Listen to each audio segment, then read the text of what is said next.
এয়া দ্বিবাৰ্ষিক সপ্তাহ অন্তকালত এনেকুৱা এটা শোভাযাত্ৰা দেখিবলৈ পাইছোঁ, নিজকে সৌভাগ্যৱান যেন লাগিছে। আপোনাৰ অনুভৱ কেনেকুৱা আজি বিশেষ শোভাযাত্ৰা দেখা পাই? গৰ্বিত। ভণ্টি ঘূৰি ভাল লাগিছেনে? দেখি পাই একদম সেইটোৱে গোটেইবিলাকে গোটেই কি আজি বজালীৰ গোটেই অসমবাসীৰে বজালী বুলি নহয় স্বাগতম জনাইছোঁ আৰু লগতে মৰমৰ শুভেচ্ছা জনাইছোঁ। আৰু যিখিনি বাৰু ভিডিঅ'টো দেখাবলৈ প্ৰয়াস কৰিছে আপোনালোকে ভিডিঅ'টো চাই থাকিব হা। নমস্কাৰ। প্ৰথম দিন সাহিত্য সভাৰ 5দিনীয়া কাৰ্যসূচী দেখিছে। দ্বিবাৰ্ষিক সপ্তমতম পাঠশালা সাহিত্য সভাৰ এয়া প্ৰৱেশ দুৱাৰৰ মনোৰম দৃশ্য দেখিছেনে? কিমান জনসমুদ্ৰ পৰিৱেশ।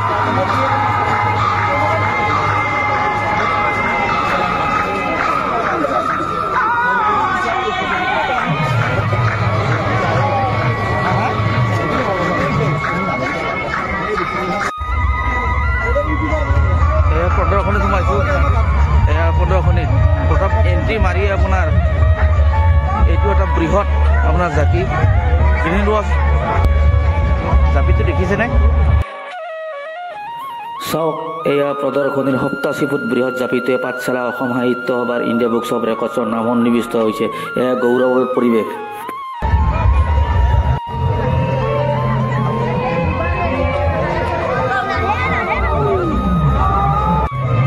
এয়া সাহিত্য সভাৰ বিজ্ঞান মেলা। বিজ্ঞান মেলাত প্ৰৱেশ কৰিম এতিয়া। এইটো আব্দুল কালাম দেখিছেনে? আব্দুল কালাম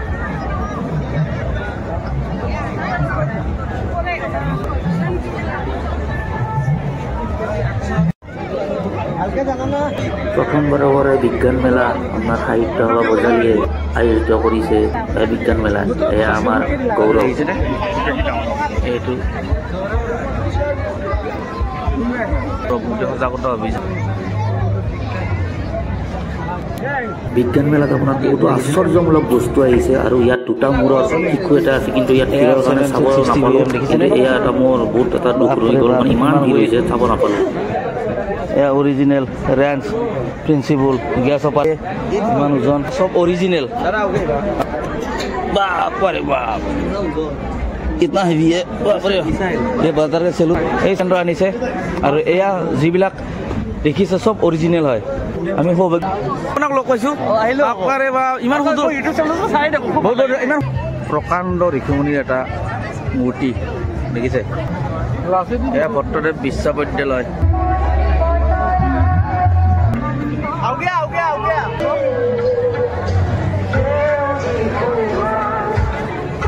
এয়া বাঁহেৰে নিৰ্মিত চালনী আছে, চালনী আছে দেখিছেনে? গেটখন এয়া চক্ৰবেদ সোমাইছোঁ আমি।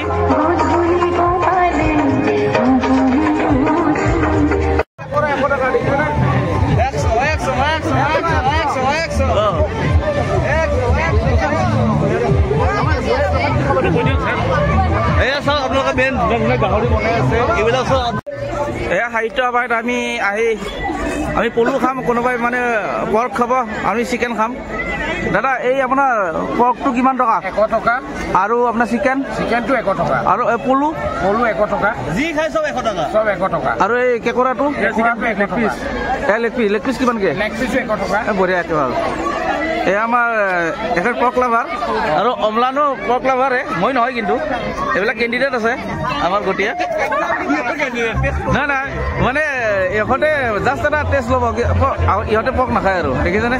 ধুনীয়া দোকান সাহিত্য সভাৰ। এয়া এটা ধুনীয়া মজা। এতিয়া বৰ্তমান ৰেডি হোৱা নাই, আমাৰ হ'ব আৰু। এয়া সাহিত্য সভাৰ 4ৰ্থ নিশা। এয়া আপোনাৰ শংকৰ মাধৱ জাতীয় থিয়েটাৰৰ নাটক চলি আছে, খোলা নাটক দেখিছেনে? কিমান জনসমুদ্ৰ পৰিৱেশ।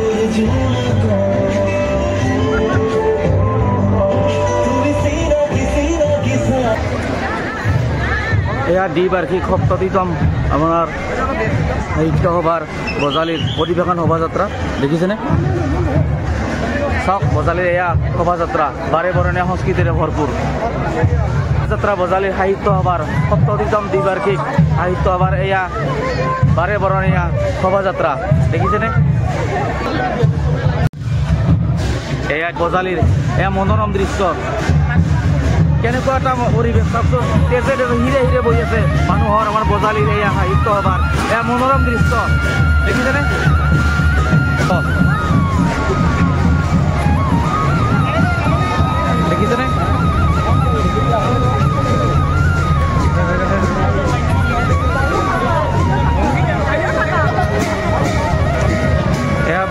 বাৰেবৰণীয়া সাংস্কৃতিক এয়া আমাৰ পাটাচাৰ গুটি সমষ্টিৰ এয়া বিধায়ক ৰঞ্জিত দাস ডাঙৰীয়া কেবিনেট মন্ত্ৰী এয়া আপোনাৰ বিধায়ক জগদীশ কুমাৰ দাস ডাঙৰীয়া দেৱে এয়া আপোনাৰ এখন বাহন উঠি আহিছে এইখিনি লগতে অসমীয়া থলুৱা যেতিয়া আমাৰ বিহু সাংস্কৃতিক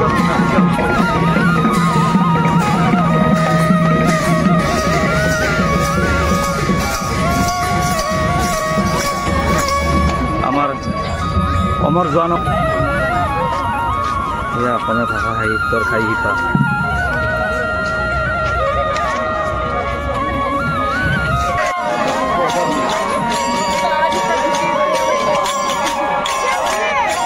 দেখিছেনে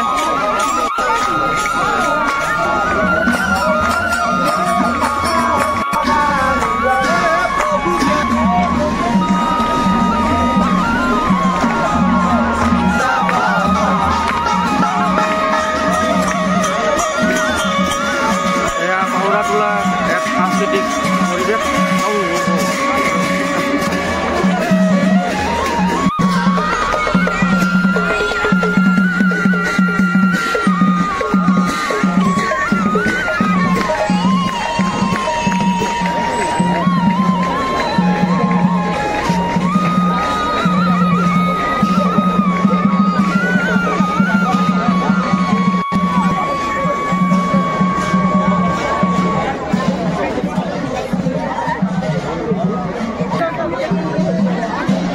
এয়া দ্বিবাৰ্ষিক সপ্তমতম বজালীৰ সাহিত্য সভাৰ বাৰেবৰণীয়া সাংস্কৃতিক সমাৰোহ এই আমাৰ জুমি বাইদেউ গোটেই সপৰিয়াল এইবিলাক আমাৰ ঘৰৰ সন্মুখেদি শোভাযাত্ৰা জীৱন্ত কালত এনেকুৱা এটা শোভাযাত্ৰা দেখিবলৈ পাইছোঁ নিজকে সৌভাগ্যৱান যেন লাগিছে জুমি বাইদেউ আপোনাৰ অনুভৱ কেনেকুৱা আজি বিশেষ শোভাযাত্ৰা দেখা পাই গৰ্বিত ভণ্টি ঘূৰি ভাল লাগিছেনে দেখি পাই একদম সেইটোৱে গোটেইবিলাকে গোটেই কি আজি বজালীৰ গোটেই অসমবাসীৰ বজালী বুলি নহয় এয়া আপোনাৰ ডুবিৰ ঐতিহ্যমণ্ডিত পৰিৱেশ আছে দেৱালয়ৰ মূৰ্তি এনেকৈ আনিছে দেখিছে নে কেনেকৈ কৰিছে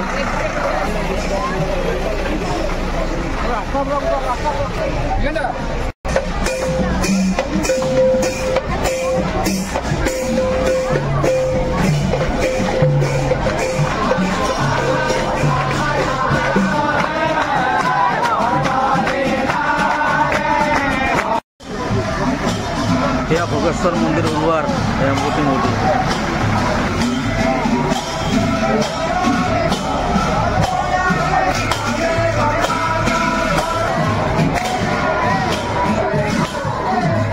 এয়া কলিবাৰীৰ থান বিশ্ববিস্তৃত দেখিছেনে কলিবাৰীৰ থানকে এনেকৈ বনাই আনিছে এয়া ভোলানাথ বাবাৰ জালিঘাটা স্থিত এছিয়া ছেকেণ্ড লাৰ্জেষ্ট বৃহৎ বটবৃক্ষ গছডল এয়া দেখিছেনে চাওকচোন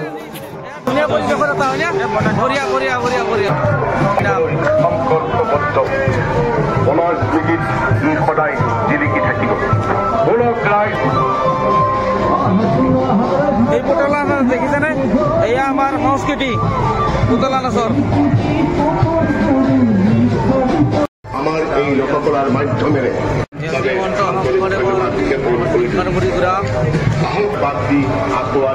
মাধৱদেৱৰ